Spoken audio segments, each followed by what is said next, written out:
রবীন্দ্রনাথ ঠাকুর। আমার মাথা নত করে দাও হে তোমার চরণ ধুলার তলে, সকল অহংকার হে আমার ডুবাও চোখের জলে।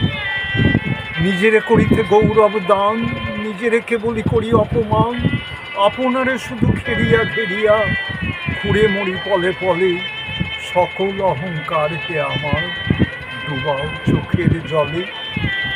আমার না যেন করি প্রচার আমার আপনে কাজে, তোমারই ইচ্ছা করো হে পূর্ণ আমার জীবনে মাঝে। যাচি হে তোমার চরম শান্তি, পরাণে তোমার পরম কান্তি, আমারে আড়াল করিয়া দাঁড়াও হৃদয় পদ্ম তলে, সকল অহংকার হে আমার ডুবাও চোখের জলে। দারুণ, খুব সুন্দর।